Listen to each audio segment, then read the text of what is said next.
It is a Father's Day edition of the Sunday Footy Show. In fact, we are the granddaddy of all football shows. 33 years and still going strong, as is this man, Damien Barrett. Not so for the Brisbane Lions. The reigning premiers have got big problems, not least on the injury front. Rory Sloane, well, he's identified one Gold Coast player who he reckons is born to play finals. Who could that be? That man is filling in for our man, Llordo, Isaac Smith. And, of course, he can't do a thing wrong, this bloke. Both his teams are fired up for September and already flexing their muscles. And Nathan Brown already celebrating premierships. Not one, but two. He'll tell us about that in just a tick. Stay with us for a bumper 2-hour edition of the Sunday Footy Show.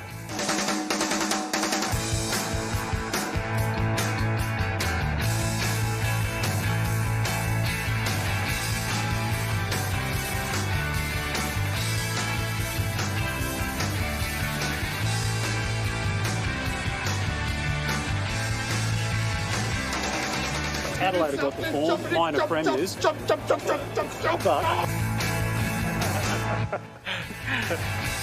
Hello there and welcome to the Sunday Footy Show. I've got to say, Rory, the atmosphere in Adelaide on Thursday, outside the ground, I'm talking about, forget the booing, right? But outside the ground was exceptional. It was like gather round squeezed into one night. Well, and from Pies fans and Crows fans, It was incredible, wasn't it? That walk in, I walked in from the city too, just to immerse myself in it, sorry. And it was an unbelievable scene. Huge for footy in SA, and disappointing result for Adelaide fans, but for all those Pies fans, there was a lot of them that came over. It was an unbelievable game. All right, handball coming up next. But no, Damo's here. How are you? Look, there's heaps of major storylines, TJ, aren't there, which we'll wade through today. And I feel that the Brisbane Lions, the reigning premiers, injury toll is just about the biggest storyline of the lot. Matthew Lloyd on the sick list, unfortunately, today. So always good to have this man as the super sub. Yeah, he's got one of those special viruses that has got a name now. I think it's just the common cold. But I saw in the opener, Chomp, someone was Indy on that bridge. Sorry? Someone was Indy on the Adelaide Bridge, and there was a bit of action that happened on the Adelaide Bridge Thursday night as well. So Revolt. Yeah. So it was an interesting... Controlled himself. Did you immerse yourself in that, Rory? I didn't, no. No one wrapped their arms or snuck up on me like a librarian. I will say, in defence of Nick Revolt, I saw there was some chatter about, he's so precious and all the rest of it. If you're standing there doing your job and someone comes up and wraps their arms around you, in today's environment, I reckon he had every right to actually react. Yeah, absolutely, 100%. And I've got to say that I'm doing a lunch with him in a couple of weeks. Hey, how are you, mate? And congratulations too. You weren't here last week. Wasn't here last week. 2 grand final wins for Jude and Helena, under 12s and under 14s, and then they backed it up last night. Ava and Helena both won their best and fairest. So it's been a great week in the Brown household. Footy yesterday. I like the Hawks. I said a couple of weeks ago I think they can go all the way, and they are humming. But just backtracking to why you weren't here last week, it was good that you could be there and support your kids, and they were back-to-back on the same venue and all the rest of it. And you're a fair weather supporter, and the weather was pretty ordinary there last week. So here's Nathan there. It just doesn't matter what you do in life, you're awkward, aren't you? I mean, how did the umbrella end up like that? I don't know. It just wasn't working for me. It was a fair wind coming in, a gust of wind. Snapping you too. It was the wrong way. Perhaps out. Spoonful of sugar. Yeah, I don't know who took that shot. I'm anyway, going to find out. Congratulations on those 2 wins too, by the way. All right, let's take a look at what has transpired in this first week of the finals, because it's been a cracker and, well, it's starting to take shape. And here's how it now looks, TJ. Friday night, Adelaide to play Hawthorn in a semi-final. Saturday night, Brisbane to play Gold Coast Suns. Now, the winner of Adelaide Hawthorn goes on to play Geelong. The winner of Brisbane Lions Gold Coast goes on to play Collingwood in the prelim finals. Alrighty, so the Suns, they live to fight another day. Beyond expectation in the eyes of many, not to make the finals, but to actually beat Freo on their home turf. Yeah, they did beat Freo on their home turf, and playing in their first final, they got their first final win. It's an amazing story. They've battled for so many years, and we have a look at the scenes here. They can't all be Gold Coast fans, can they?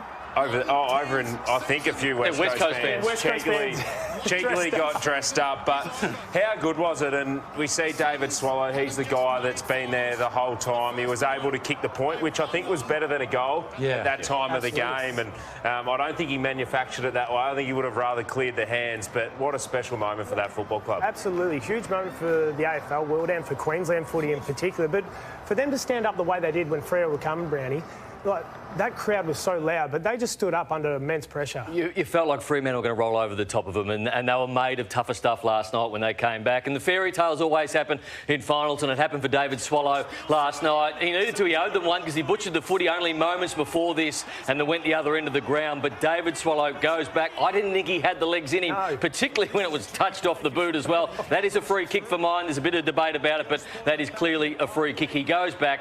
He seizes the moment, and I loved how they spoke about him during the week. It's been a big journey for him. Still a fair bit of that journey to go, but a brilliant moment. I just thought it was an experience moment as well. He didn't take possession, so you can debate the free kick, but he knew he was going to get tackled and was able to draw the free kick to get the opportunity. And coming on as he did as the sub in game number 248, that was coincidentally the same number of games that Nat Fyfe took into the game as well, and he too was the sub. But yeah, and both of those players, we'll touch on Fyfe in a moment, they both had impact in that last quarter, particularly David Swallow. What was it in particular that took your fancy with the Suns? Well, early on in the game, I don't think they handled the pressure quite as well as they could have. And I want to show you a passage of play in the first quarter where Noble marks the ball, he plays on straight away, and at this point in time, they're under the pump. Freo had possession, they had forward half footy. Look at all the numbers in their back 50 at the moment. He shouldn't have played on, he needed to take his time, allow his forwards to reset and embrace the contest. And I reckon quarter time couldn't have come quick enough with Damien Hardwick. He got out there and he said, look, we're an unbelievable contested team. We've got some of the best contested players in the competition. Let's embrace this play. Let's play a bit of half-ground footy, which a lot of teams do. Let's go long down the line and back how strong our players in. You've got Took Miller, you've got King resetting. Look at these boys resetting. This is Damien Hardwick style footy. This is how Gold Coast plays such good footy. They back in their contests, they win those contests, and that's how they hit the scoreboard. It doesn't have to be fancy. It doesn't have to be fast ball movement. It doesn't have to be play on. Again, they got one of the best or two of the best contested players in the competition, but Matt Rowell, you'll see him there every time that ball goes to a long down the line. And he's the one that you reckon was born to play September. He is absolutely born to play September. There's no better blueprint for AFL football than Matt Rowell in terms of finals footy. That is contest footy, that's finals footy, and once they embrace that, they started to dominate. It's a big call considering he had not played finals footy before, and yet he gets to that September stage and just excels and just grows even greater. But we've seen it all year, haven't we? Like his contest work, his clearance work, he's almost impossible to tag. Teams have tried to do it. He still will have his 10 clearances a game, but then when they play like that and they allow him to get in those contests, Browny, that's when he thrives. Well, the way finals are played, they're more contested, so it goes into the way he plays, and he's just going to elevate himself. He'll be... I mean, they tag Anderson a fair bit. I think you've got to start in finals having a look at Rowell and stopping those clearances that he generates. And someone who was Matt Rowell in his prime and better than that even with 2 Brownlow medals, Nat Fyfe, his career did come to an end. We'd known that for some time. He was subbed onto the ground in the last quarter. He had moments. He took a big pack mark. He set up some other plays. He stood up. It wasn't through his doing that they weren't able to get the job done. They were 26 points down in this passage of the game, and he was good. But it all came to an end on the back of that loss last night, chaired off there by Ryan and Pearson. 3-time best and fairest, 3-time All-Australian, 2 times Brownlow medalist. The body got him, and unfortunately for him and his footy club, they fell short of a season in which they started that elimination final pronounced favourites, and they will be ruining letting that game get away from them as they did, Brownie, in the third quarter. Yeah, he was brilliant. I love Nat Fyfe, and playing against him, he was an absolute brute force. And I remember in the 2015 prelim final, he was unbelievable for Fremantle, had a broken leg, which we found out post-game. He was as good as there was for a good 7 or 8 year period. Izzy, Nathan, you were both up at the Giants' home turf yesterday to see an amazing game of football. Hawthorn went there having never won at that stadium before, and in the third quarter it looked like that horrible record was going to continue. Yeah, well, they started really well, the Giants. So for the first 13 minutes the game was parked in their half of the ground. Hawthorn couldn't get it inside their forward 50. They go forward and Newcombe kicks that first goal, then that opened the floodgates for 7 goals. But I've loved the way Hawthorn have developed into this season. It's a little bit different, the wave of emotion and skill and what they've been playing last year compared to this year. I think it's more sustainable. I think they can go all the way. They don't want for anything apart. I think they can still win it. Yeah. I think they're good enough to win it.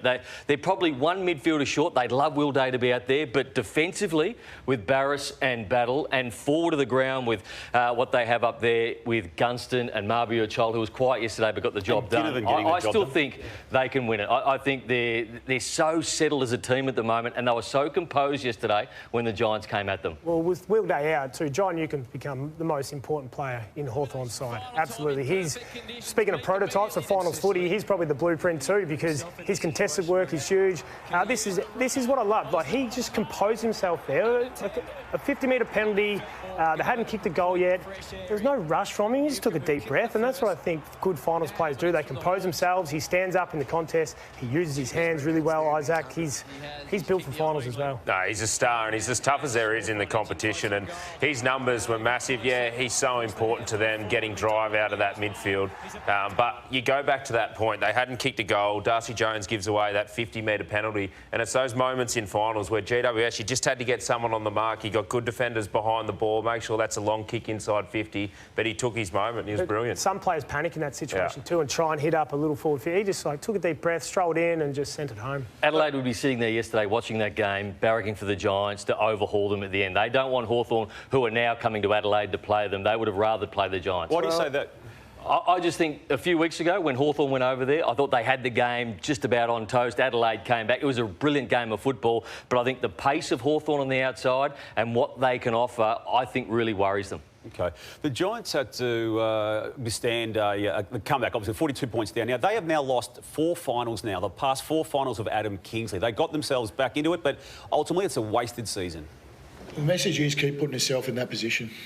Keep putting you in a position where you can fail on the big stage and be incredibly disappointed, but if you're not there, you'll never feel it. And so we've got to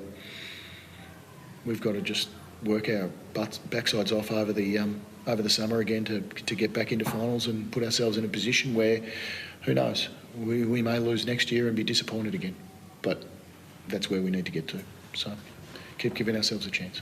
I get the defiance there from Adam Kingsley, TJ, and I admire that. But ultimately, these finals we're now looking at, these are the past 4 finals. He won his first 2 finals as coach back in 2023. That was a elimination final win, then a semi-final win. Those 4 matches you see on screen there are the past 4 they've played. And I know they're hard to make. I know they're hard to win. But they have had chances in all of those. Even yesterday, they led by 1 in the last quarter, but they had retrieved a 42-point deficit just to get there. So they've had swings within these games, Izzy. And I know it sounds really harsh to say that they have wasted 3 seasons of football, but that to me suggests that it is in that category. Yeah, last year's the one that would hurt them. Straight sets. Yeah, you're up 44 points against Brisbane Lions and you got the chance to win a semi-final. And 28 the week before against Sydney. And that would have sent them into a prelim. So that's what would hurt. I thought yesterday, Giants have been unlucky. I look at their list and think they've probably got the best list in the comp. And if everyone's out there fit and firing, then they're their best side to beat. But they've had injuries, especially in this back half of the year. And they put 4 blokes in that had injuries. And that was a real 50-50 game. So they'd be ruining last year. And I'm understanding what Kingsley's saying there. You just got to give yourself a chance. And they probably knew and understood that they were underdone a little bit. Where are you on this, Rory? Because,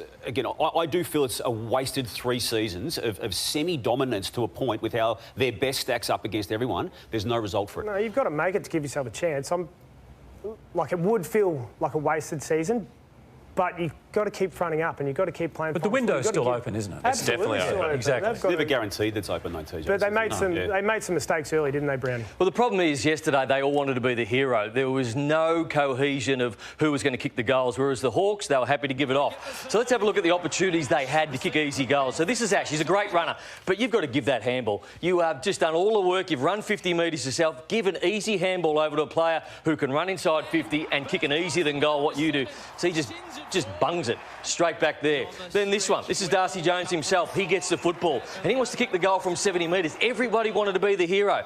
But we've got players out down here. Just an easy chip and then you cross the 50 and you still got to kick the goal, but they're easier shots than what you're taking. So time and time again, it was the Giants players who yesterday didn't give it to a teammate in a better position. And it happened in the forward line. Jake Stringer, just got to give that handball. You give it to Riccardi over the top. That is a definite goal. You're snapping across the body. Riccardi's sitting to go, what about me? And that's an easy one again. Even the very best do it. Even the very best. So Jake Stringer again. He's trying to kick a goal that he can't even see from outside 50 when he had players on. Toby Green, you've got 3 players screaming for the ball here and you're kicking a banana under pressure. I think Harvey got to him yesterday. He wanted to be the hero, Toby Green, yesterday. Again, this is late. Toby Green again gets it. You've got players on. Have a look at this down here. You've got players with your arms out again. So many times the Giants just cough the football up. And then the last one of the day, you've got Ash running off half back again. As that one marked in the goal square. So you don't see this on the broadcast, but Jake Stringer has offered a huge lead. He goes for a second bounce. He wants to make it all about, not about him, but he wants to be the hero. Jake Stringer is on to the right of screen. If he just kicks it, it's an easy mark. But by that time, Jake Stringer's sitting there with somebody on him. So the Giants just could not get their game together going by giving it off to each other. And it's that word pressure you used, Brownie, and I thought Hawthorn did that very well. From their midfield to their back line, they applied it all day. And we were there live and you could see those mistakes that were unfolding. But Blake Hardwick, I thought he was close to best on ground, and his job that he did on Toby Green, who you could argue is the best X-Factor player in the competition, but he wore him like a glove yesterday. And I think that pressure with him, Sicily down back, Battle, Barris, these type of guys, it forced GWS to make those decisions where they're trying to rush kick, rush handball, force something, try and invent something when there were other options on. And it's that pressure in finals that it got to Adelaide a bit on Thursday night, and you could see it got to GWS yesterday. Is Hardwick's best position down back still? Yeah.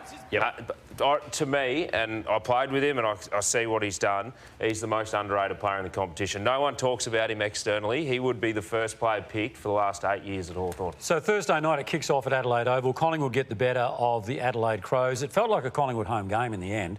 I mean, with the amount of Collingwood supporters there. But there was one key member of the Collingwood list missing, and that, of course, was Bobby Hill.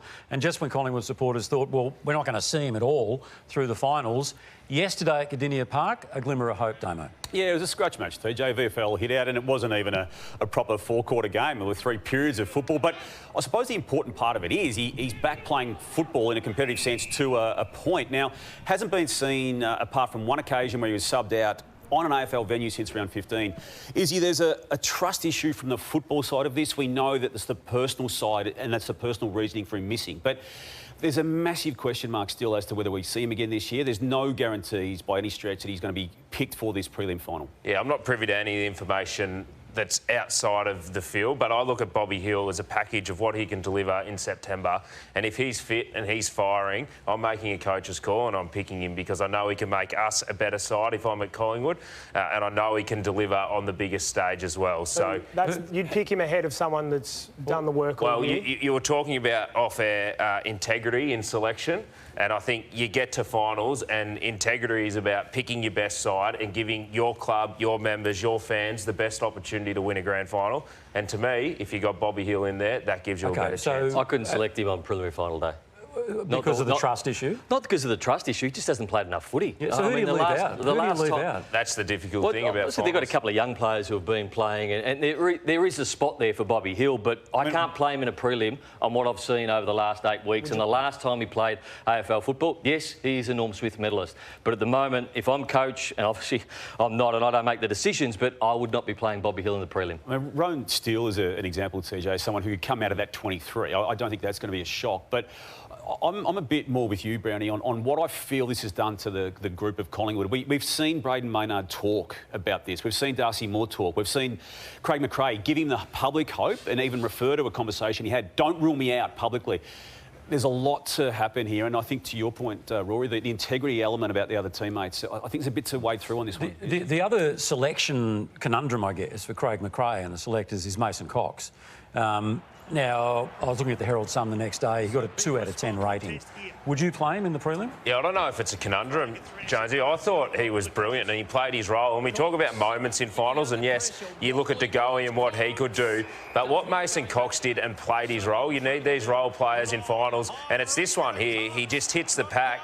A soft drop, and on the night you saw 5 or 6 soft drops from Mason Cox, which brought the players below his feet into the game, and then he was able to go into the ruck as that second ruck and have impact as well. I thought he played his role very, very well, and externally you look and someone doing votes might give him a 2 out of 10. I reckon Craig McRae would be sitting there going, that was a genuine win. I didn't say that. 2 out of 10, I think that's ridiculously harsh because he crashed packs, he brought the ball to ground like Isaac said, did his job, wasn't the best man on the ground, but 2 out of 10, I would have been around the 6 or the 7. I better double check that one while you're doing that, Rory. Did you make that up, did you? No, I don't think so. Well, someone who wasn't a 2 out of 10 was Darcy Moore. He was the most impactful player on Thursday night for the Collingwood Footy Club, and this is why. So if we pause in a second here, I want to point, this is Adelaide Crows forward coming up high. Maynard's going to drop off, which means Fogg will come up and Moore will drop off. Adelaide Crows have been great at soaking up defenders all year, but that you just can't give someone of Darcy Moore's stature that amount of space. The other part that Adelaide Crows have been really good all year is this year. They normally leg drive and come corridor, use their hands, come running and carrying through the corridor, which means you can bypass Collingwood spare, because Adelaide wanted to leave Darcy Moore spare, very deepest, and the same thing from stoppages too. All year we've seen Jake Saligo, the big fridge. He normally runs and drives, uses the handball, which then means you can hit up a couple of your forwards, but I think this was just a byproduct of Collingwood's pressure, wasn't it, Isaac? Well, that's the pressure of finals. And you look at Adelaide, they've been so good at using the ball this year and so good at giving those handballs, but they just got spooked a little bit, and they had a lot of players, I think it was 16 or 17, that hadn't played a final, and they'll learn from that. They'll learn from that. They'll feel the pressure. They'll play Hawthorn this week. They'll be better for it. But, yeah, Darcy Moore was outstanding. They need to back themselves in from a contest. Need to back their legs in, their drive. They're strong, they're big. They need to run through with hands and make sure they break those lines. All right, if you wanted to see the Collingwood DNA and what finals football is about, it was just inside the first couple of minutes of the third term. Have a look at this. This is the first tackle. Lipinski lays the first tackle. Second tackle by Houston. Ball jars free. They pick the footy up again, Adelaide. And time again, Houston, that's his second effort into it. Who's going to win this football? Collingwood tackle. It pops out. You know who's going to win this football. It's in their DNA. And then they get it forward. Then they're up and about. Jordan De Goey kicks the left foot snap. And that is what finals footy's all about. That is what Collingwood bring to the table. That's what they lost over those 5 or 6 weeks where they dropped out of the top 4 momentarily, back in, but that is Collingwood. It was 2 out of 10 too. It just went through the back issue. That's a big mistake, whoever wrote that. Who did it? Oh, don't worry about it. Names, Tony. I don't know who did it. What paper was it? Well, it was the Herald Sun. Right. Anyway, that was the opinion. And the other part that might have helped Adelaide too, I just want to run through a few numbers here. I just felt like the selection was a bit out of whack. So these are all the backs that they had listed in for the game. There's 9 backs there, including Smitty, who was Brodie Smith, who was a sub. But Max Michelini played a role forward. When you've missed a long period of time, Izzy, I think it's important to go back and play a position that you're really comfortable with. He's one of the best defenders, if not the most important defender in that side, and I thought he might have been able to do a job on Jamie Elliott. But for me, that was just a bit out of whack. We saw Lairdy go into the midfield late, which I think was a great move, gave Adelaide Crows a little bit of a spark in there. So I think there might be a couple of changes before the Hawks this Friday night. Yeah, they'll manipulate a couple of things, but that's the beauty of finishing on top. You get the second chance. You lose the first week. Everyone writes the teams off that lose the first week, but Adelaide will come out strong. Friday night at the MCG, it was Geelong and the reigning premiers Brisbane. Geelong through to another preliminary final. Let's take a look at Chris Scott's record. Now, Izzy, you've played under him. This is extraordinary. It's insane. What is it about Chris Scott? It's insane. They just give themselves a chance every year, and it goes from the club. Chris Scott, he's a brilliant coach. They got some brilliant players, but the whole club's on board with what the club want to do as a whole. Then, and probably you don't talk about it as much, but their list management and the way they manage a salary cap compared to other teams in the competition. Like, they're not paying anyone $2 million. Picking Max Holmes at 19 in 2020 and Shannon Neal at 33. And every other club had an option of both of them. Yeah, and Shannon Neal looks like a perfect replacement for Tom Hawkins as well, the way he's been playing this year, but they just keep fronting up. But then when you're looking to trade blokes in, you just roll out that piece of paper and go, look, this is our previous few years in form. Like, it's an easy selling point to bring a player in. It's a poignant point you make there, in that you said offhandedly, we're not paying blokes $2 million. Yeah. So it's obviously a lifestyle, it's an opportunity. Yeah, and it's an understanding to know that if you want to be the best side in the competition and give yourself a chance every year, then you need to make other sacrifices, and they're so good at it. But the other thing they're really good at is pressure, and they brought that Friday night as well, and we'll see some vision here. Brad Close, he's underrated in this sense. He delivers pressure every week. Sean Mena was able to crack in there. We'll see one in a minute of young O'Sullivan, and here we go. He's in there putting pressure on Rayner. He could be the rising star. He won't get the vote. He didn't get the votes, but he could have easily been the rising star player of the competition. It's been a great year, hasn't it, Izzy? Because he only played 1 game last year, got injured early and wasn't seen again. They had massive raps on him, put him back in cotton wool, got a pre-season into him, and is now playing key roles in qualifying finals. And I think that's what's been missed this year, is he's played key roles all season and he's taken out some of the best forwards in the competition. His ability to intercept, it's taken the pressure off the likes of Tom Stewart, Jack Henry, but their back six, we talked about Hawthorn's back six, their back six looks rock solid as well. They had a really good burst in the second term, and it was everything Geelong are very good at. But what you don't see, I think Chris Scott, he challenges the opposition more than any other coach. So Jeremy Cameron started really well, didn't really touch it in this second part of the second quarter. They moved him up higher onto the wing, and then Dempsey started to push forward. They adjusted time and time again to allow Mullins to keep going to McCluggage, and they just challenged the opposition time and time again. And that is the art of coaching, and that is what Chris Scott is so good at. But the players then have to implement that, and they implement what he wants to do so well, and they are such a well-drilled team. Overall, out of any team, they are as well-drilled as anybody. They play to their strengths, don't they? Yeah, and you've been coached by them. Everyone is there to play a role that's the strength of theirs. And, I mean, Ollie Dempsey, he should have been all-Australian wingman. The type of footy he played on a wing, we saw it firsthand the other night, was just incredible. The other one who played to his strength is O'Sheen Mullen, who did an unbelievable role on McCluggage, who kept to one touch, I think, in the first quarter, and maybe one kick to half-time.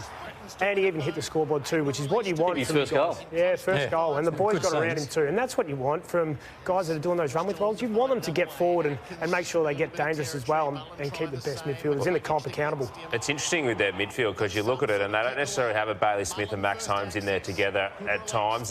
They'll have a Mullen, they'll have an Atkins. They've actually got defensive players in there, so it's not necessarily about winning it right there and then, but then they get to work after. And this is speaking about their strengths. And Holmes will sit off the back of the stoppage, and so will Smith. And then they'll use those guys in transition where they're unbelievable at. And Brisbane Lions now has to regroup against their South East Queensland rival for that semi-final without this man, Lockie. Now, you can see him grabbing that groin region of his body. That was the reason he'd missed the last 3 home and away matches and then had the post-finals bye. They were hopeful that that body of his, that very, very seasoned body of his, was going to get through this game and maybe 3 more games. But it won't, because on the back of having that problem, which was pre-existing, he then did this one, that being a right calf injury. So the existing problem being the groin, which they were really worried about, even worried to the point where even kicking a football, they were fearful of it actually erupting that groin region.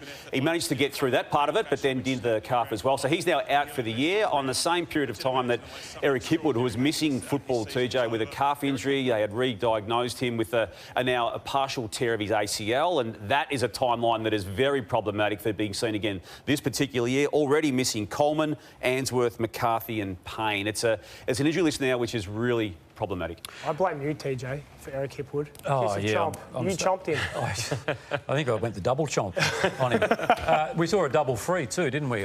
This was disgraceful. This was absolutely disgraceful. So this is where the ball was, in the hands of Tyson Stengel. You can see the scoreboard, 27 points cleared to put them 33 up at that particular point in time. My maths might be slightly out there, but anyway, it's gone down the other end of the ground where this happened with O'Connor on Rayner, and the umpire decided to play a free kick, and the ball went straight down to that position on the ground. Rayner kicks this goal. Upon kicking it, Zach Guthrie comes in to remonstrate, and another free kick is paid. Now, to sign off on this, the AFL yesterday said that the first free kick, the one that ultimately started this chain of mess and disgrace, as you've dubbed it, TG, should not have been paid, but that second one, the Guthrie contact on Rayner, was a valid free kick. It was a mess, and it could have been potentially game-shaping. Do you think people would be more comfortable with it if the free kick was given where Tyson Stengel was? I would have. If Brisbane get the ball there, obviously it's not a free kick and it should have been paid in the first place, but to have a goal given to you right in front when the ball's up the other end doesn't seem right. Was it staging? Yes. Absolutely, yeah. And should there be a penalty for that? Yeah, there absolutely should be a penalty for that. If we start penalising players for that, then I guarantee players won't flop. Stop the flop for sure. There's scope for it too, B. Players have been fined this year for staging. I personally, on that moment, didn't see it as worthy of a fine, but I can get what you were saying. Do you think Rayner should be fined for staging? No, I don't. Not on that at the moment, no. I'm sure the AFL cracked down on that some years ago, and a penalty actually came with it in terms of a week. But there's scope for it to be a week. Yeah. This year they've fined players in the home and away season for it. You don't think that was staged? That was a flop? Not worthy of a fine stage. I'm not saying it's not a stage, but not worthy of a fine. It's just my take on it. Half a flop. Half a flop. All right, OK. Happy Father's snort? Did you just snort? Who snorted? No. Thanks for lighting the mood up. Why did you do that? I don't know. Caught my eye. I heard without me here last week that you were quite savage on Damo. You thought, I'm going to take all my energy out on Damo, and you never go after Lloydie. Yeah, I think you've scared of Llordo. You never say anything negative to Llordo. Llordo sets us up and puts stuff in our head, and we go and deliver it all. No, but I respect Llordo. And therein lies the difference. All right, so, I mean, I'll be going home to rub Vicks in his chest a little later on, and because he's on the sick list, so don't sully his name while he's not here. We've got a massive show coming up. Speaking of Llordo, what are you doing looking at Damo for affirmation, are you? No. Llordo's not here, and I think I know why, because Deep Dive today, and it's in my capable hands, will be paying tribute to one of the great full forwards of all time. You know how he hates actually sort of like sharing the glory, so that's coming up. The handball, we've got two of the greatest names from the Carlton Football Club and also the Essendon Football Club. The quiz, what's your theme?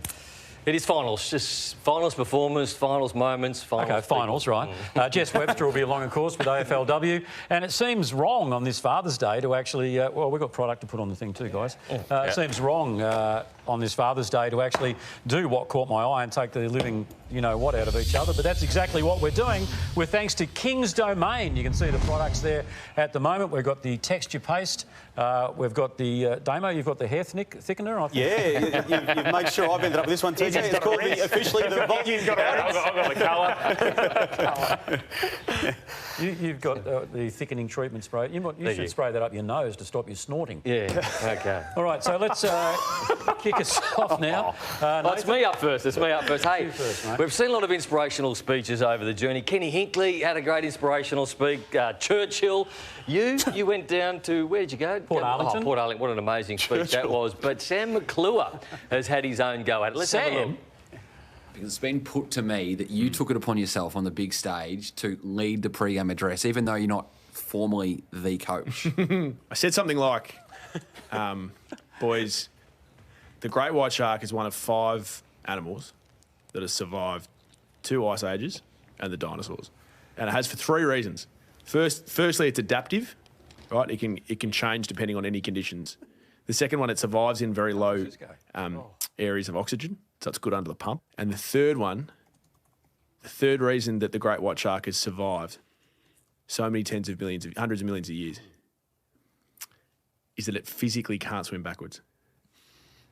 I don't know about you, but I'm ready to go. I am absolutely ready to go. I am ready to run over brick walls for Sam McClure. Guess what happened? They lost.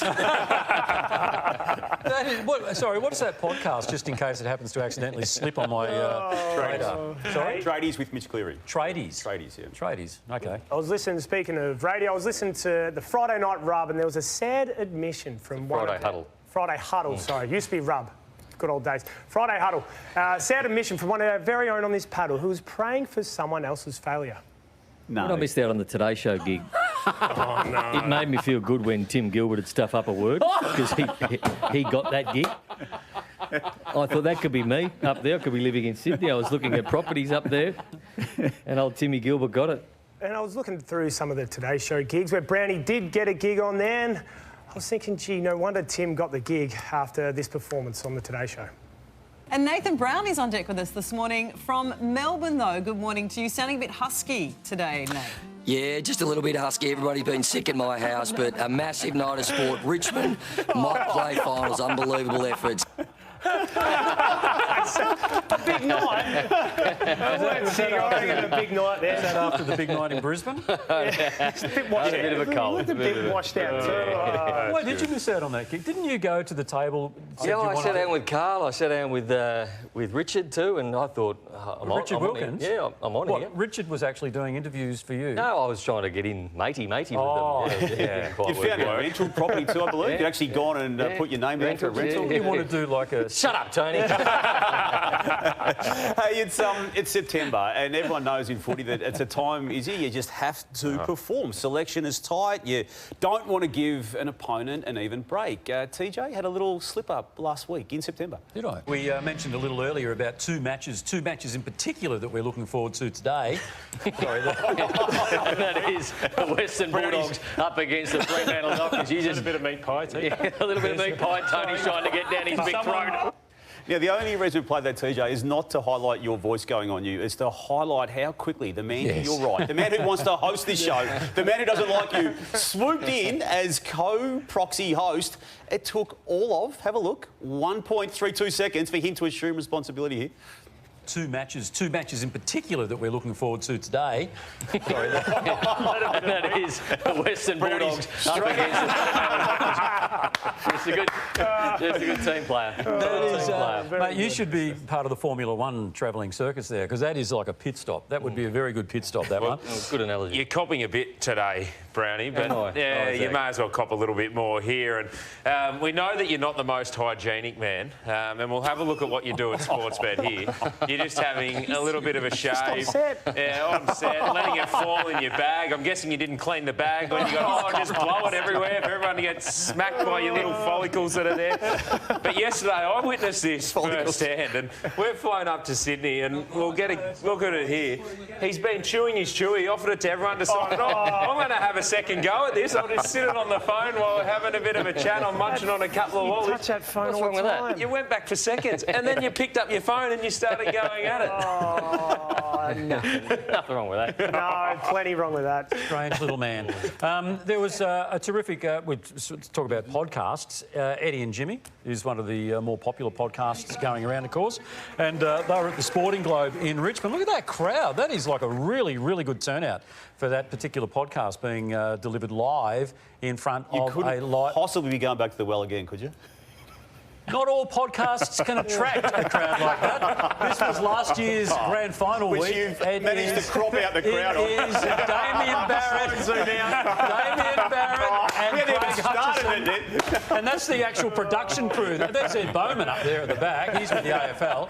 And packed into the rafters there, I'll tell you, Fighting each other to get you are just people magnets, aren't you two? I reckon that's run its race, that one, TJ. I don't think it has. I enjoy it. About as many times as the kiss, I would say. Yeah. All right, we'll take a break on the Sunday Footy Show. We're going to catch up with one of the stars of the Suns win very, very shortly. We've got a huge show to get through, so stay with us. You will not miss a thing when we review and preview a big September. Celebrations. I want you to rank how good the celebration is. This gives a Ginnivan to the crowd as well on the way through. Out of 10. 100 out of 10. Kicks it. Gives the call me. 9 for the first one, call me. I want the call me. Yeah, I love this weekend. I want you to bring out the call me when you snag one this weekend. Opportunity. Ginnivan for another. Ginnivan has kicked another. Cue the celebrations. Give me a call because I'm on fire, says Jack. He was true to his word, and don't forget you can catch players tomorrow night. And it really has been one of the success stories of the year, that's for sure, with Felix and his team. Monday nights on YouTube and Monday nights after Footy Classified. Check it out. I think my phone's on the blink. How can you tell if it's work? Can you try and text me? Because Did I hear that you went down to players last week and you wanted to confront Jack Ginnivan about something? I didn't want to do anything with Jack Ginnivan. I was talking to Isaac Quaynor and he was hanging around. Right, OK. Yeah, and I just said you had a bit to say over the summer, mate. Right. Yeah. Right. Well, the Giants played Hawthorn and Hawthorn got their first win. I heard it was tense. It was tense. It wasn't tense at all. My phone's not, no Father's Day messages. Don't leave it. We're talking about footy now. And Hogan was good in. He's come back in off a spell off. I thought Josh Kelly was enormous when he came off the bench as a sub. But Hawthorn's back six was incredible. I thought they stood up against a Giants pressure and they just stood up massively, Isaac. So good performance from Hawthorn. Yeah, I want to talk about Josh Weddle. I thought he was fantastic in the third term. It was a bit quiet, started on the wing in the first quarter, didn't have much of the football. Then the third quarter, they rolled him forward. He had 11 disposals and really got the Hawks going. He was one of the players that was really going against the tide of the Giants when they were coming at them. And in the last quarter, he was really good as well. Stood up and didn't have a lot of disposal in the last quarter, but as a target forward, brought the ball to ground level multiple times, which they're able to kick goals from. So here's a bit of a wild card. He's been out for a bit, I think, since round, I think it was 16 was the last time we saw him, but very, very good in the third quarter and the last quarter yesterday. He's a serious footballer. Serious back injury, Brownie, that they were really worried about. Got him through a VFL game just before that particular game. But him playing forward the way he did yesterday, is that the role that he was giving to Sicily last year and used regularly throughout the course of the season, including the two finals? Because they're very settled down back at the moment. Sicily's playing great football, so I love the fact that they've got Josh Weddle to be a swingman. He can play on the wing, he can go to half back, he can also go forward, but they've got they've got aces up their sleeve, Hawks. Yeah, they are very settled down back, and I thought this guy was close to best on ground, if not best on ground. Jarman Impey, he was absolutely brilliant. He ended up with 28 disposals. He had 10 rebound 50s, but it's his work. He gets back to help the defence, and then he generates so much offence for them. And you talk about Weddle before. One of the reasons they love having Weddle in the side is he allows these guys to give so much drive off the back line. Weddle also gets back to help, but I look at Karma Amon was brilliant, but I look at Weddle, and to me, he's a little bit of a unicorn like Luke Jackson is for Fremantle, and they can use him like a chess piece anywhere on the ground. They can throw him down back through the midfield on the wing. He can play those flank type roles, but then he went up forward, and we made the comment live. He looked like Dermot Brereton coming out of the square at one stage with number 23 on. You've got Hardwick and Sicily that can all do the same role as well, so they're a very balanced side and got a lot of flexibility. Jarman Impey was the best man on the ground too. All right, we've got a lot to talk about, that's for sure. I know there's plenty of Gold Coast fans watching us at the moment, and we will be talking about them because the Suns are on the rise in September, and after the break, we'll be chatting with that man, Mac Andrew, live on the Sunday Footy Show. Stay with us.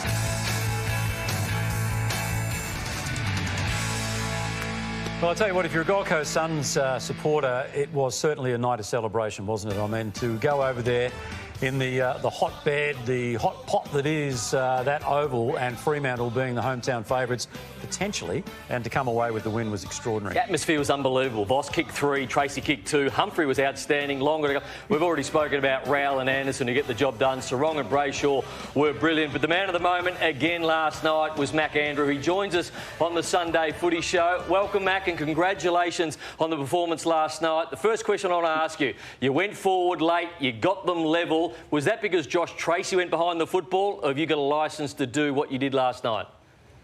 Hey guys, yeah, thanks for having me. Yeah, I don't know, I just kind of saw the call come from the bench and we knew they had one back, so yeah, we thought we'd go and equalise. You've done it so well. You did it against Essendon a couple of seasons ago. I mean, you take these big moments and you take them well. Many players, they get a little bit flustered, but not you. Take us through your routine, what you're thinking about when you're lining up for such a big goal with a minute to go. Yeah, just kind of thinking, obviously we knew we were playing in an elimination final, so yeah, if we lost, we wouldn't be playing next week, so I'll just kind of think about next week and how much I'd want to be playing, and yeah, just try to take my moment. Mac, you had your moment, but David Swallow also got his moment. It's been a long time coming. He's had injury. He's been out of the side, but he's back and he got picked for the first final. He's been there the whole time. And ultimately, he would have loved a goal, but behind was probably better. I loved his experience here. He took the tackle, but didn't take possession of the ball, drew the free kick and got his opportunity. Yeah, it was so good. Like, he's been, you know, he's pretty much his Gold Coast. You know, Dimmer's summed it up pretty well. You know, he's, you know, the person who stayed here when, you know, everyone left, and yeah, like to see how much it meant to him after the game. But yeah, for him to be able to go back and take his moment, yeah, it was pretty crazy. I don't think we could have scripted it any better, to be honest.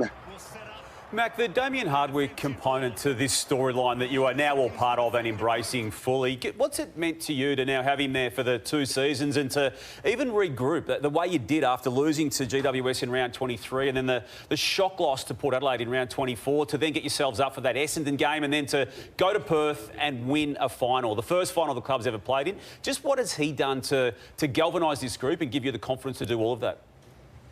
Yeah, he's been amazing, not only for me, but I think just for everyone within our 4 walls. You know, I don't think the group's ever been more connected and, you know, trusted each other. And I think that's, you know, because of him and the way he's, you know, just kind of set everything up. But, yeah, he always has full belief in us and just always tells us how good we can be and how good we are and just kind of gives us that belief that, you know, we can do anything. So, obviously, those 2 losses weren't great, but he kind of looked at them as learnings more than they were losses. And I think, yeah, the group really took a lot from him. And I think especially after that Port win, Port loss, sorry. Yeah, we lost it was a tough game in the end. And he just kind of told us, you know, that's the closest thing to a final we'll get, you know, going, you know, to an away venue and playing in a hostile territory and hostile environment. And, you know, they had so much to play for. And I think, yeah, he said that was, you know, the closest thing we'd get to a final without, you know, playing a final. And, yeah, I think we took a lot of learnings from that and, yeah, just brought it into this week because we needed to be pretty similar. Matty Rowe's one of the greatest, I reckon, contested footballers, but he's built for finals, isn't he? And he performed again last night. Yeah, it's sometimes, I get the privilege of, watching him firsthand, every week. And, sometimes I just sit back and just kind of laugh. And some of the stuff he does, I don't know how he does it. It's almost like sometimes he just looks for the contact to just brushes opponents off. It's pretty crazy, but yeah, he was magnificent. Him and Anderson are, the ultimate 1-2 punch in there. And they've had a great year, and I'm keen to see what they do next week against Brisbane. What about next week's game now, Mac? You've got a second week of finals. You're into a semi-final, and it happens to be against the hated South East Queensland rival, the Brisbane Lions. How's that going to be for you and even the region? I think it'll be massive, for the city of Queensland and, Brisbane and Gold Coast. I think, it'll be probably one of the biggest games in history up here. And, I can't wait. I'm really excited. And, they're a really strong outfit, and, they've had a great year, and, they're a highly respected team. And, we know we've got to bring our A game when we go up there and verse them. And it'll be a bit similar to, Freo this week, where we're going into, another hostile environment. But, I'm really looking forward to it. And, I think this group's capable of doing something incredible. And, start again next week. It looked like you embraced that hostility. I reckon earlier I saw you guys having a good laugh. You look relaxed. Was that something you had a massive focus on going into this game? Yeah, definitely. I think, obviously we knew how it was going to be when, we're coming all the way over here, and, they have 50,000 of their fans, and we knew, we were the only people out there who could control what we could control. And Dimmer just talks about, smiling and how it just eases the nerves. So, like every time we made a mistake, we just try to smile through it, or, see the positives in it, I guess. And, just smiling just really eases the nerves and just kind of brings everyone together. And I think, the happier you can stay out there, the more easy it just feels out there when you're playing. Mac, you're about to board the flight from Perth back to the Gold Coast. It's got to be the longest trip in the AFL. But you're accustomed to long journeys. I mean, born in Egypt, then out to Berwick. Did you live at Berwick? I lived in Cranbourne, played footy for Berwick. Came here in 2004. Kind of been here all my life and grew up here. But, parents travelled all the way from South Sudan to Egypt, and then from Egypt all the way over here, just to give me and my brothers a better life. So, forever grateful for everything they've done for me, and, I love them to bits. And are they in your thoughts, like when you have moments like last night where the siren goes and you're in the September action again? Is a lot of that for your family? Definitely. I think, I wouldn't be here without them. They used to pick me up from school in Furniture Gully and, drive me all the way down to Rosebud to get me to training and stuff like that. Forever grateful for everything they've done. And, they weren't able to get over this week, but, they'll be up next week in Brizzy watching us play. So, they've been there every step of the journey, and, just can't wait to try to put on a show for them next week. You come on the Sunday Footy Show, you get a lot of prize packs. So I'm going to go through all the prizes. Doesn't look like you need any headphones. You're rolling 2 there at the moment. A family pass to Gumbaya World, where water slides, thrill rides and wildlife collide. Just be careful of the quackers, they're quite aggressive. The Hit Fit membership, combined body weight and boxing for a full body workout. And you'll be best dressed on the golf course thanks to Clutch & Co. and Cat Stars Clothing, the closest clothing brand. Be close, your swing, your style. A box of Chrome Tour golf balls and a cap thanks to Callaway. Our good friends at Callaway. Bar Fridges Australia are back for all your beer and wine cooling needs. A pair of Aquila's premium quality footwear since 1958. Rick's eyewear that inspires confidence.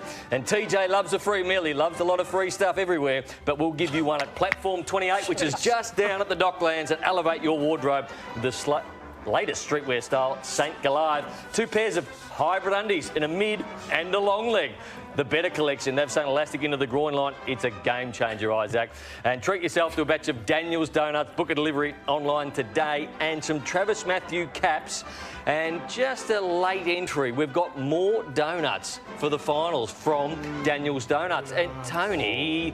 These are all shaped as footballs for the football, and one's had a bite taken out of it. What is wrong with you? Well, it wasn't me, because if it had been me, there would have been less than that one bite, I can tell you that. Hey, Mac, great to have you on the show today, mate. We really appreciate it, and continued success. And what do you rock in those headphones? What's the music? What was I listening to before? Irresponsible by Beyonce. Oh, OK. Yep. You guys know that one? Yeah. That's a singer. Yep. Yeah, Beyonce. Oh, she's got a good one, Texas, I think, too, which is a really good song. Have a listen to that one. Yeah, it's pretty good, yeah. Don't mind that one. Yeah, there you go. There you go. I know what I'm doing. Good on you, Mac. You've just given me music cred, mate. Mac, Andrew, thanks very much. And as I say, all the very best for next week and beyond. Thank you, guys. Appreciate it. Thanks for having me on. Thank you. We'll take a break on the Sunday Footy Show. When we come back, it is Llordo's Deep Dive minus Llordo, so it's mine. And we're paying tribute to one of the all-time great full forwards.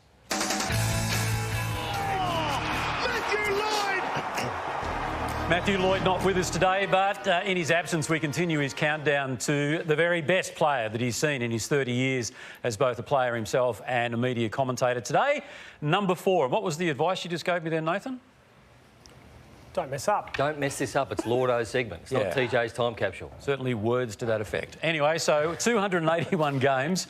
The all-time greatest goal kicker with 1,360. The Brownlow medalist, of course, in 1987. 4-time Coleman medalist in an era where he was up against some pretty good full forwards. And also the 15-time leading goal kicker. Look at that, St Kilda and Sydney. And All-Australian honours no less than 5 times. Look, his marking and his sheer strength were just some of the attributes that made Tony Lockett the great player that he was. And, you know, so much was made, wasn't it, Damo, about his weight? Oh, Lockett's carrying weight, this, that and the other. But you tend to think, had it not been for the extra kilo or two, he might not have had that strength that would make him such a formidable opponent. Yeah, I agree with all that, TJ. And that was the period of the game, wasn't it? You were able to play that way. He was often anchored closer to goal than they are in the modern era. And you can see the results of what it was. Even at that later stage at the Sydney Swans, he was able to do it. Well, one thing that was occasionally lost, TJ, when people do assess the career is the actual athleticism that went with the marking and the strength. And I mean, there was a state game, a famous state game, where he basically rucked for a lot of it and turned the game itself. He was very agile for a man who did carry that bulk and size. And had he been able to, I think, you know, or had he wanted to, or had his team needed him to play more as a running ruckman, he could have equally had as dominant a career line as well in that role. Well, it's because he didn't have to leave the goal square. So he always had energy, I think, too. But yeah, it has to be one of the greatest nicknames of all time, too. And if kids are watching now, I want you to study his goal-kicking technique, because this helped shape my goal-kicking technique, and I reckon a lot of other greats of the game. You're comparing yourself to Tony Lockett, You just saw us knock it in. When I kick goals, yes. Set shots. But he kept the ball over his right leg. It's not in the middle, in between both legs. Like, the ball drop was right over the right side of the body, and he kept it really simple. Short run-up, which allowed him just to hit it flush every time. As long as he hit the ball sweetly, it would go in. So. Yeah, and we don't see many kicks like that these days, Rory, and we also don't see many full forwards winning Brownlow medals, and he was able to win one in 1987. He drew with Dipper. He had the fingers crossed there, and what a magical moment for him. He was leading goal kicker, but that award effectively crowns you the best home and away player along there with Dipper. But, yeah, he was just unbelievable, Browny. 100 goal moments. He did it 6 times over 100 goals. Unbelievable. 132 was the most he kicked in 1992. But get this, in 1991, he kicked 127 goals from just 17 games. He missed the first 6 games of the season. So played 17 games, 127 goals, and he was just unstoppable in those early 90s. That's a 7-goal average across that year. Yeah, and you say it, you sometimes need to absorb that, don't you, Brownie? 6 times he reached 100 goals in a season. And he kicked, as Jason Dunstall did too. And 1991 kicked 6 bags of 10. Is that when he kicked 164 one year? No. No? 130 something. No, 150 is the record. 150, okay.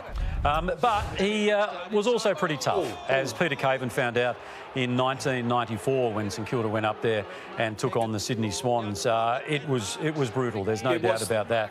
And oh, no, sorry, you keep going. No, thanks. I was just going to say that he was brutal, and he did tread a fine line at times. Nearly took out Kenny here. Yeah. Look, this game, TJ, it was extraordinary. He kicked 11 goals in the game. 7 of those came in the last quarter. They were 54 points down early in the last quarter. Watch this one here, TJ, where he does nearly take out Kenny for a second time. Ron Joseph was chief executive of the Swans, with the Ron Brassie coaching the team in that moment. In the next week, despite the carnage and the 8 weeks that he deservedly got for nearly killing Peter Caven in that moment. And Kenny. He was on the hook for the Sydney Swans. Ron Joseph wanted to recruit him.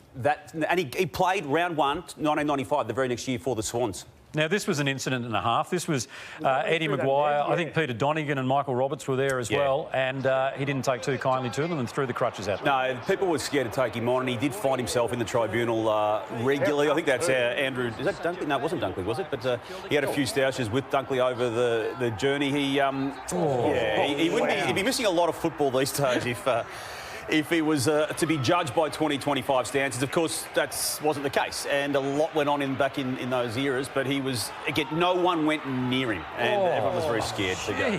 Why would you go near him?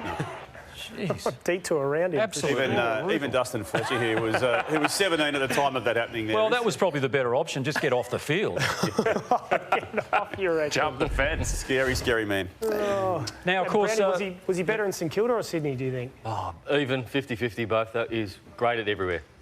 And there's Peter Caven. The very next season, he played for the Sydney Swans and managed to kick 100 goals in that 1995 season. Anthony Rocker was part of that Sydney Swans team, and ultimately it was the start of the resurrection of the Swans.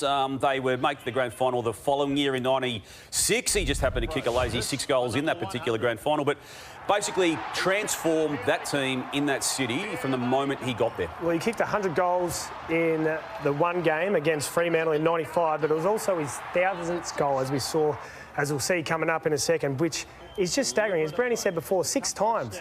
Kick 100 goals. It makes it pretty easy to get to 1,000 when you can do it 6 times across your career. But look at the scenes here as they all run on. We've seen that before, at a couple of times for a couple of Sydney greats. At the SCG, we've seen a few people go down when it's happened as well, but he also kicked his 13th 100 goal there. And growing up in New South Wales, you can't understate the impact he had going up there. And everything was about Plugger. You watch the Sydney Swans, it was Plugger this, Plugger that, and he was unbelievable. He comes out, he kicks 1,300 goals. Which was just a phenomenal day. You see phenomenal scenes here. People already jumping the fence before the ball went through. But they're the memories you remember as a kid. And Rory, you talk a lot about the kids. This is the stuff you remember, and this is the stuff you love. What you probably don't remember, because it's such a glittering CV, and this is part of it, but not a big part of it, and that is the... Well, would you call it an ill-fated comeback? That was in 2002. Well, that's him running out for Port Melbourne. Had to come back through Port Adelaide. He actually suffered a cork in the first game back in the seniors, TJ. He had 2 years out of the game, and then they forced him to go back through the VFL. He wasn't happy, and I think most people thought he was above it, but that was the initial response. He was a lot lighter when he came back, and ultimately added a couple of goals to the tally then, but it wasn't successful. And wearing the number 46, as you can see there, and when you talk about, brave acts against Tony Lockett, I reckon Ben Matthews would have to rank up there as probably the bravest person, because he said, you're not having your jumper back. Well, I've got the number 4. You can wear something else. And so he did for that handful of games, 46. So, as you know, Llordo always has a video message from those recipients of this top 30. Tony Lockett's was just so long, we just don't have time to play it, unfortunately. So we'll try and do it next week, perhaps. But well done to Tony Lockett, one of the greats of the game, and deservedly number 4 on Llordo's deep dive list. We'll take a break. You are watching the Sunday Footy Show. Don't forget Footy Furnace later tonight with James, Jimmy and Tommy Morris. He's had another big week. That's all coming up tonight. Check your local guides. Footy Furnace. This is the Sunday Footy Show. More to come after this.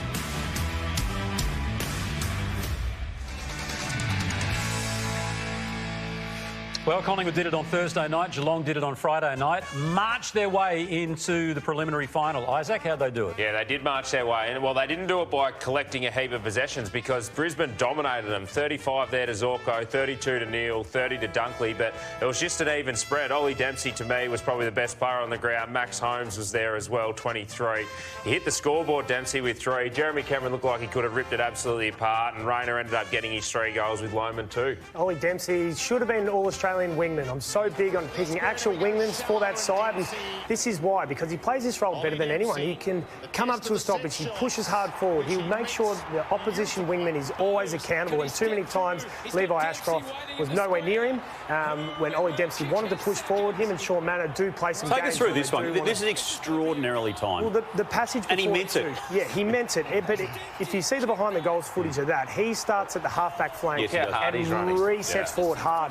And he's got the ability to do it, but that's why we should reward wingmans in the game, because that's a very specific role you need to play, and a really good one for the team. And it helps you win premierships, and Ollie Dempsey, if Geelong win it, will be a huge part of that. And helps you get a Norm Smith sometimes too? Sometimes, every now and then. David Rhys-Jones will be joining us actually on the handball a little later on. Speaking of Norm Smith medalists. Oh, you talking about Isaac, were you? Yeah, I was. Oh, He right, asked me to say it. But... definitely didn't. All right, then. Hey, just before we go to the break, though, Brisbane Gold Coast. Have you got an early tip on that? Brisbane will bounce. Brisbane to bounce. You say Brisbane, but I tell you what, they played great football last night, didn't they? It's going to be a cracking game. I've got the Brisbane to bounce theory too, TJ. Yeah, despite the injuries. We'll take a break. You are watching the Sunday Footy Show. Plenty of fun, plenty of serious stuff to get through as well. Stay with us.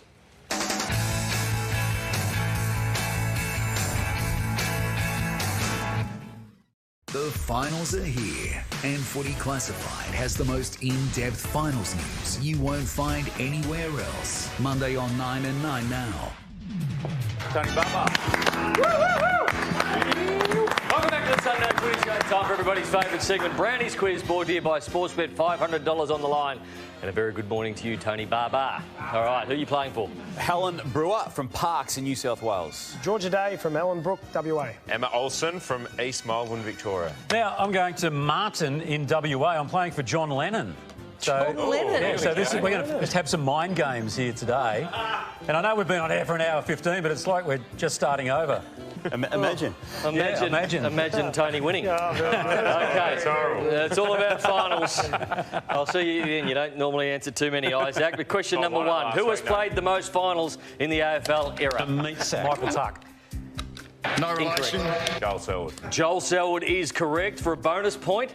How many? You don't lose a point. 40. 38 is the answer. Famous faces. Question number two. Who kicked the point after the siren in 1996 to put his team into the grand final? Tony Lockett. Tony Lockett is right. That's a famous faces. That'd be two right as well, Brownie. Isaac. Oh, you got to go Mick, the Premiership coaches. I have to go one of mine. Is Clarko or Scotty there? Yeah, Scotty. Get in here. Which one do you want? One of mine. Go Clarko. Clarko. You can steal a point off somebody. Can I? Yeah, -1. Rory. Okay. Closest to the pin, everybody gets a go. Tony, you're going to go first. Gordon Coventry has kicked the most goals in finals. How many? Oh, well, he kicked... Quick. OK, I'll say 160. Oh, 103. 88. 212. 111. Isaac, off to a flyer. There we go. OK, famous faces. Question number four. What two teams played a draw in the 1990? A meat sack. Collingwood West Coast. Collingwood West Coast, and you get a famous faces. Well, given the week he's had, there's no way he could have anything other than +3 points. Mick Malthouse. +2. OK, right. I'm happy with that. That was good. He'll be dirty at that, though. Question 5. Who did Fraser Brown tackle in the 1990s? A meat sack. Wallace. First name? Dean. Dean is correct, Damien. Well done. OK. In 2017, the last final to go to extra time between... Yeah, it was North Melbourne and... No. Incorrect, -1. That was my buzzer anyway. Oh, it was his You buzzer. can have -1. No, it was his buzzer. Don't you dare take one off. -1. Take it off. Put it back. It was Collingwood and West Coast, and taking -1. too long. Last time, extra time, West Coast and Port Adelaide. Oh, Who yeah. kicked the winner? Chewy. Let's have a look. Is anyone else getting them right? A kick after the siren to send the West Coast Eagles on. Hang on. Season 27. You know what, Rory? You know what Isaac just asked? Oh. Is anyone else getting them right? Famous faces, Isaac. No, Scotty. Scotty down the bottom. You can't lose that. Hey, what was famous about the 1987 preliminary final? A meat sack. Yeah, that would be running over the mark. Jimmy Steins, Gary Buckenara gets the goal. After the siren. Well done, Tony. Thank you. David Swallow had the most games without a final until last night. An awareness. He had 247. Last night was 248. That's not the question, though. Which former St Kilda great now holds that record? Trevor Barker. You're out, Damien. Trevor Barker. Yes. OK, last pick of the board. Dimmer. Dimmer, down at the bottom. -1. Yeah. Bevo had -3. Damo requested that. Mute. +3. Horse, the risk, and the run on. OK. Can I win, Brownie, with what's left? Gary Lyon, no. Kicked 10 goals in a final against who? Western Bulldogs. Yeah, I'll give you that. Footscray as well. Question number 10. It is a who am I. Isaac is out in front on 6. So think about big finals players, big finals performers. I am a 2-club player for 5 points. These are stupid questions. Tony Lockett. Incorrect. A meat sack. Isaac Smith. No. Oh, Lance Franklin. Incorrect. You've got all the points here, Isaac. I've won a premiership at both clubs. I've won 4 premierships for 3 points. I've played 400 games. I'm a former teammate of you. Sean Burgoyne. Sean Burgoyne. Who'd you play for? I played for Emma Ollison at East Malvern, and I romped that in, no? Emma, $500 coming your way thanks to Sportsbet. There's not very long to enter, but if you want to enter, wwos.9.com/brownies quiz. Tony Barber.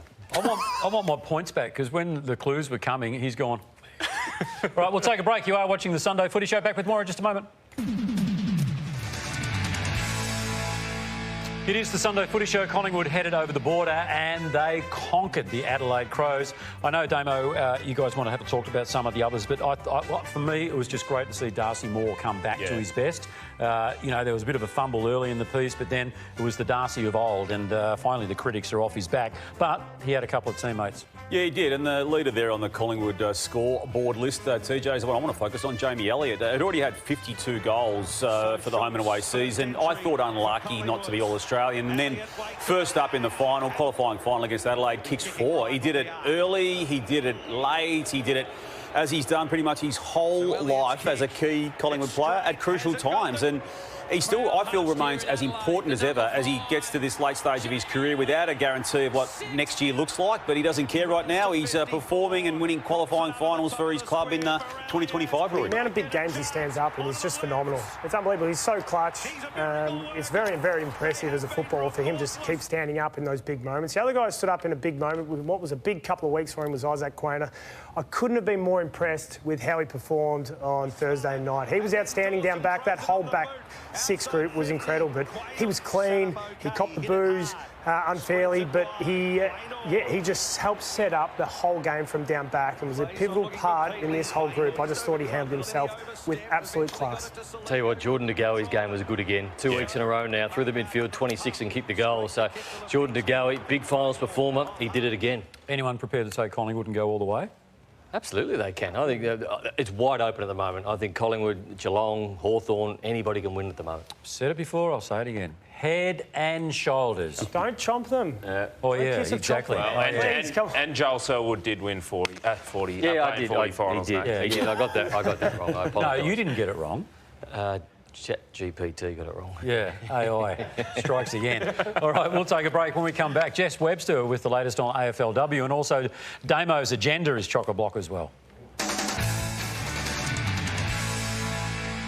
If you're a dad, I hope you're having a fantastic Father's Day. Is your phone gone off yet, Damo? No, I don't expect it to either, because my 2 sons got home very, I was going to say late, but very early this morning. So what time? Late. It wasn't too far removed from the time I get up to do this footy show. The most disturbing thing is they're only 8 and 10. But anyway, my kids, if you're watching it, yeah, it's turned on. But anyway, hey, Jess Webster, how are you? AFLW, some big results. Yes, absolutely. Round 4 this weekend, the second week of AFLW Indigenous round. We had 4 games yesterday and we started Casey Fields. The Melbourne Demons are absolutely flying at the moment. They remain undefeated and they've taken over top spot on the ladder. They beat Richmond by 37 points, who are winless at the moment. The Suns got their first win under their new coach, Rhys-Jones. They played with 2 less players in the second half due to injury. They still got the job done over the Giants by 19. Carlton against the Bulldogs. That was a cracking game of footy at Icon Park. Carlton with their 3rd win of the season, so they're comfortably inside the top 8, and Hawthorn got the job done up in Cairns against St Kilda by 23 points. Eliza West and Emily Bates back to their best for the Hawks. You mentioned the D's, 4-0. Kate Hall best on ground again. Yeah, she was fabulous yesterday. A couple of goals as well, and 19 disposals and 12 tackles is some of her highlights. But she's absolutely flying in the Ds, as I mentioned. They missed finals last year for the first time since 2019, but they are back in a big way in season 10. And Kate Hall, I just think when she is at her best, she is one of the best players in the AFLW competition. She's been a star for a long time, Jess, hasn't she? A long time. Yeah, 3-time All-Australian, 3-time Melbourne leading goal kicker, obviously captain now, won a premiership in season 7. But you'll be pretty happy with how the Ds are going? Yeah, very happy. They've got a good forward line coach, don't they? Yeah, I've heard good things. Yeah, they got them humming. Shay Sloan, son of Rory. Sister of Rory. There you go. Spit that one out. I was going to say, young coach. She's doing a great job. You're killing it, Shay. Well done. Yeah. The other one that played... So are you, Rory. Sophie McKay was outstanding too. We had her in on the show the other week. She destroyed the handball. She played very well yesterday. Yeah, absolutely. We had her on the show a couple of weeks, as you mentioned. A couple of goals. Check out this massive contested mark and a goal as well from a draftee. And I spoke about it last week on the show. I'm so excited about the next generation of talent. But Sophie McKay, she's probably in contention this week, I think, for the Rising Star nomination. I love the way she goes about it. She's such a raw talent. She's such a powerful midfielder and got a fair leg on her as well. It's a huge kick.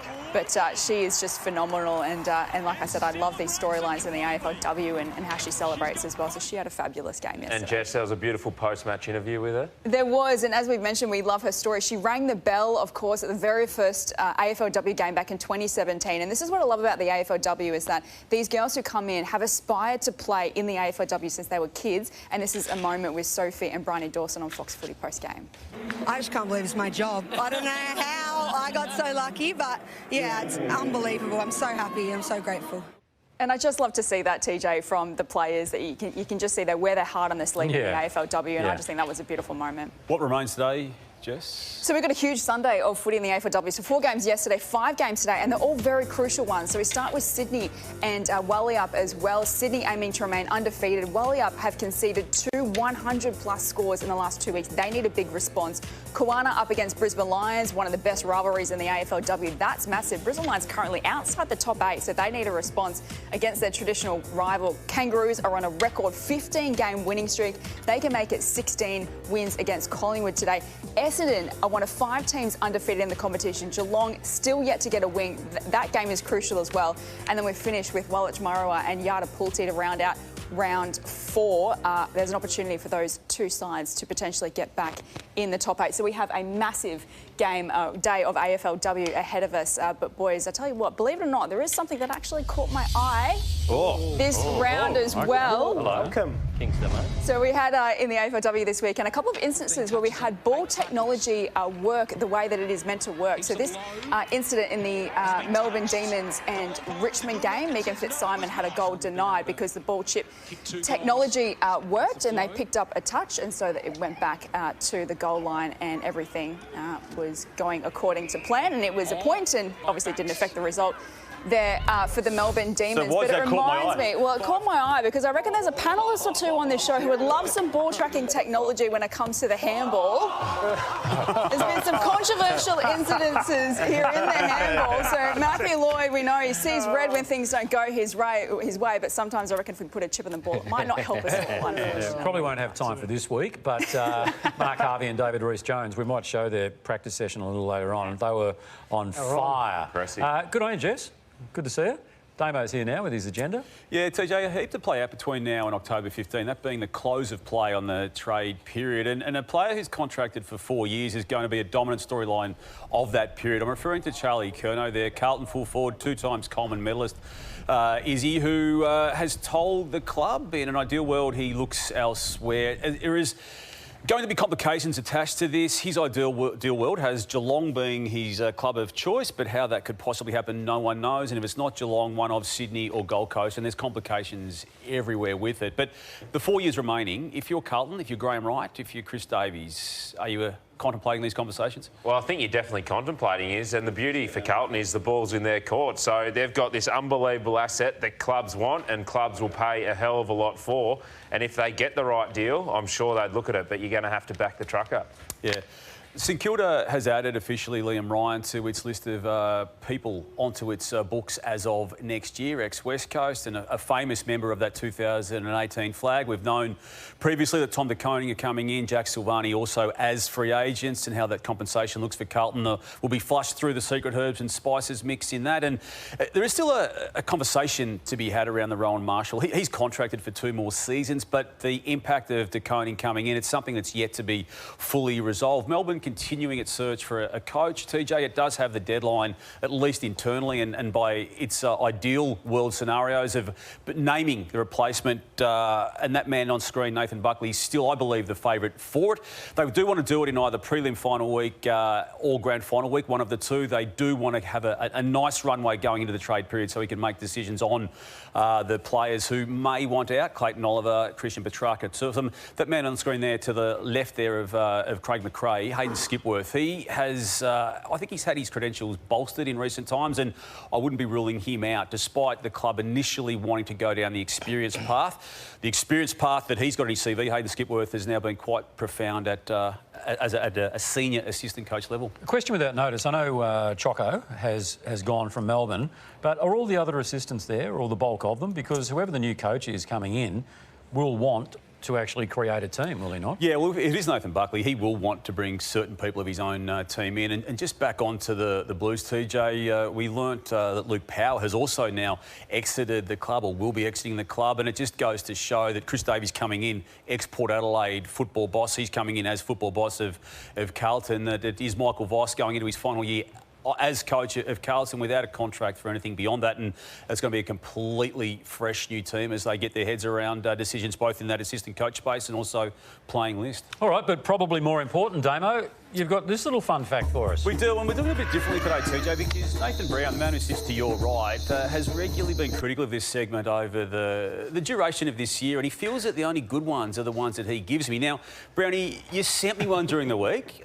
I want you to sell this, as I would normally do, in Animal Fact. Right. Because I sent you one during the week. You sent me a link, yeah, and we're going to play it now. We haven't given you no heads up on this, so sell it as Animal Fact, because how would I sell it?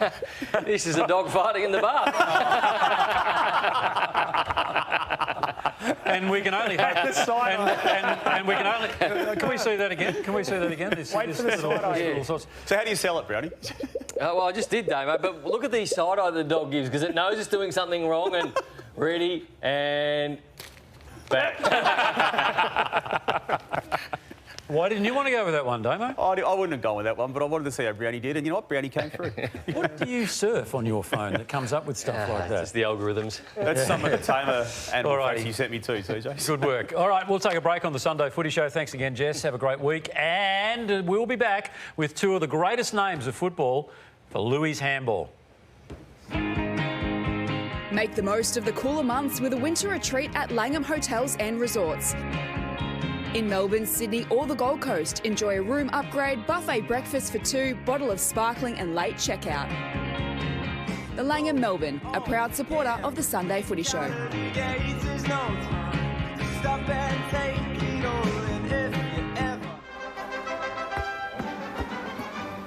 Welcome back. Great to have your company on this Father's Day. Two proud dads, two proud footballers joining us for Lou's Handball. Been here before, of course, a former panellist, David Rhys-Jones. How are you, mate? Yeah, good. Yeah, real good. And, of course, Essendon legend in Mark Harvey. Although you had to go and... I was a panellist too.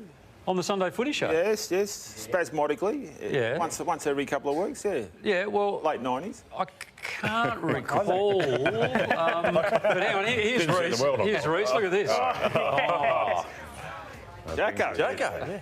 Look at Mel's hair. Your hair. What's going on there? So, good times, Rhys? What's solid hair, Rhys? Look at this segment. Look at this segment.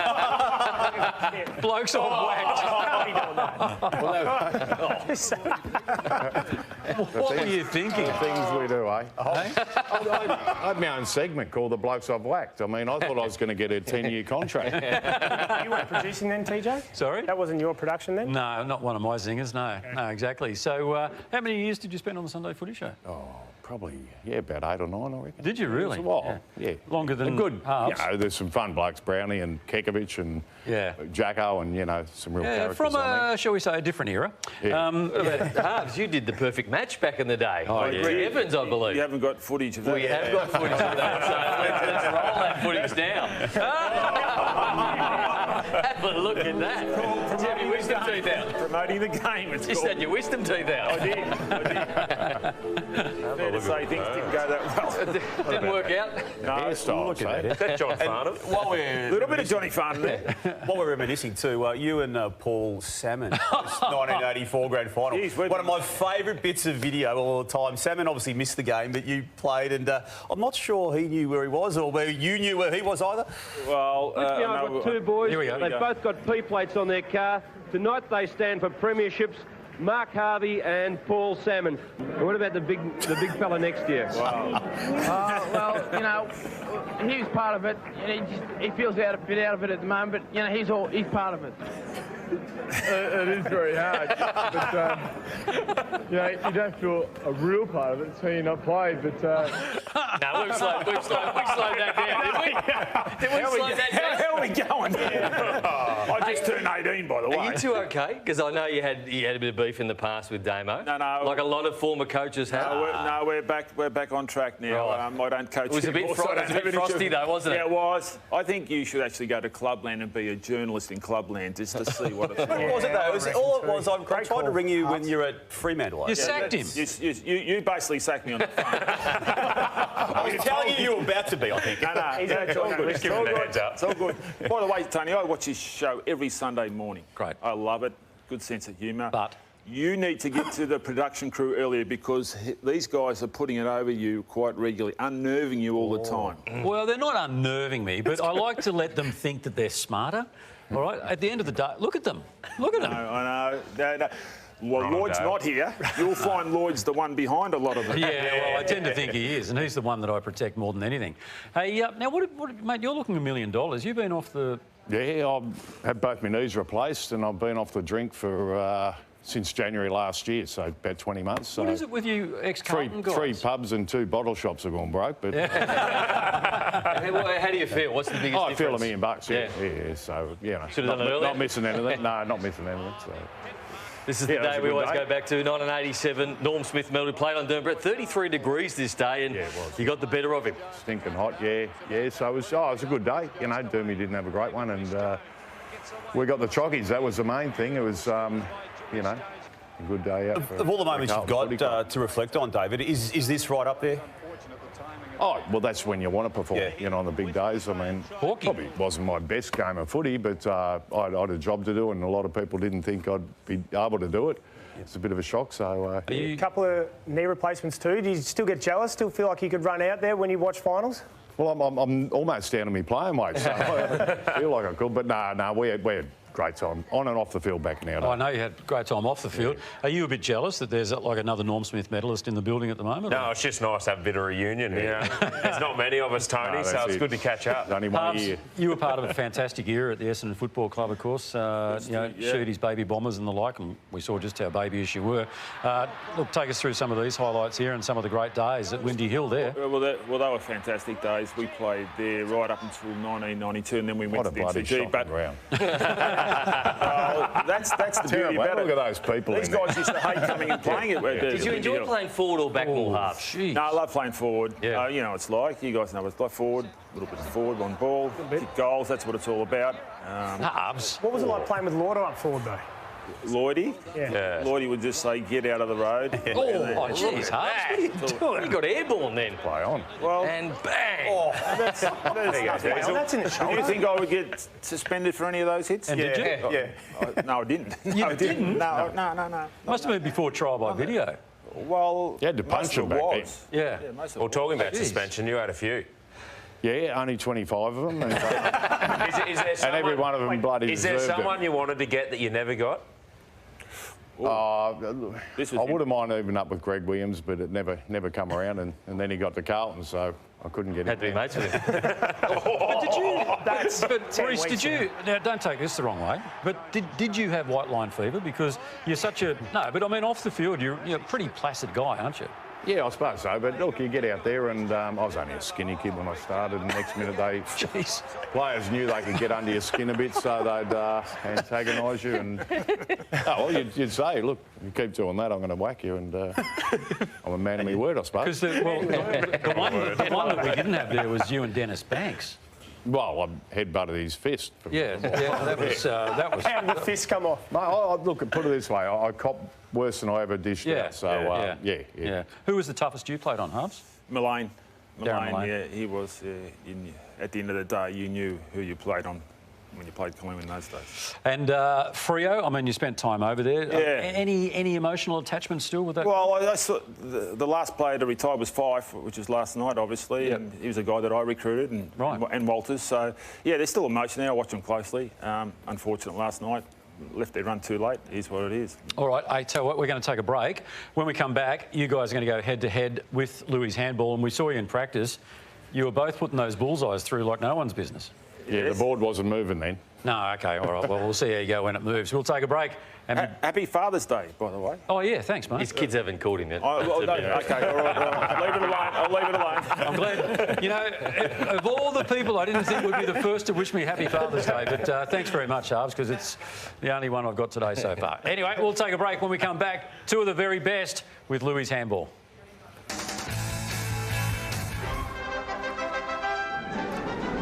Certainly great to have two of the greats of the games with us tonight. That, of course, being David Rhys-Jones and Mark Harvey. Why are you looking like that? No, I'll keep going.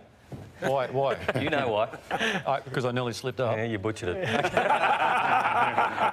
I'll tell you how committed Mark Harvey is, right? This is the video he sent through to us this morning, thinking Llordo was going to be here. Boydie, it's 6:30 a.m. this morning. I'm practicing because I want to win. Now, you're obviously big on a back lawn, I see. Well, that was an old tennis court, Tony, so it's I'm just redoing that as we speak, yes. Right, very committed, and I'll tell you how committed he was and is, same as you. This is the practice session that they had just before we came on a little earlier on in one of the ad breaks here. Have a look at Rhys here, straight through the middle, and straight through the middle again, and not to be outdone, Harves, straight through the middle. High standards. Tell you what. What's the score? 79. 79. Bretty Delidio. Covered for sure. And you're playing for the best. This is the end-of-year prize. To beat Brett Delidio. So this is the prize pack, and we've got the Temper mattress. This is the best mattress in the world. I've got a few of these at home. It's fully adjustable, automatic, and the great people out of Temper. It goes into a spot called 0G. So you press the button into 0G. That's where astronauts take off. This is unbelievable, this thing. This is the best bed in the world, and you sleep well all night, and you really sleep well on the Temper, and then you play golf well all day with the Callaway Elite Golf Clubs. Have a look at them. The set, you've got a custom fitting out at Callaway HQ. Total prize pack of $15,000. And when you put that into context, you've got to invest in your sleep, and it's worth more than $15,000. If you invest in your sleep, you'll sleep well forever. What are you talking about? I don't know. What are you talking about? It's a great bed and it's a great set of clubs. It's Father's Day. Harves has got his eye on it. And I've got one of those beds, by the way. Have you? Yes. Did you pay for yours like I paid for mine? I did. Yeah. I did. I think it's time to move the target. Move the target. Here we go. Move the target. Right, who's going first? Rhys go. Rhys first, off the right hand. Right hand? Yep. Oh. 7. You can call him, Isaac. 5. 12. Well, you're a brave man. 7. 19. 5. 24. 5. 29. All right, Mark Harvey. The moving target's got it. 7. Moves to 7. 5. Watch your foot there, Harves. Watch your foot. Yeah. 7. Stiff. 19. 7. 26 to take the lead. 7. And he does. So he's on 33 playing 29. It ain't over yet. Not over yet. Here comes the left. 39. 7. 46. 7. 53. Come on, Izzy. When you're ready, Isaac. 7. 60. It's off his game. 65. 65. So you need 33. 33 to win. 33 to win. Come on, Harves. 7. 40. 7. 47. Spot on. 7. 54. Gonna need a 10. 5. Okay, 59. Okay, hold it. How long? So he needs a 7. A 7 to win. Hey, don't let the pressure get the better. No. You need a 7. He's a big time player. 10. Just go straight into it. David Rhys-Jones by a point. Oh, man. There you go. You put him off, then. Yeah. Pressure. Anyway, our winner today is David Rhys-Jones from the South Melbourne Football Club and the Carlton Football Club, getting the better of Mark Harvey just. All right, that wraps up this Father's Day edition of the Sunday Footy Show. What are you doing for the rest of the day, guys? Oh, catching up with one of my daughters, yeah. Yep. Skydiving for Father's Day. Might be my last Father's Day. Skydiving? Down at Geelong. It's a bit windy. I know. Skydiving out of a skydiving. I'm going for it. He's grounded. Are you going to film it? Well, do you want to film? Yeah. Yeah, okay. Just in case, you know. Yeah. All right, mate, you film it, we'll play it next week. That wraps up this edition of the Sunday Footy Show. Boy, I hope nothing goes wrong now. All right, we'll see you next week. Are you really going?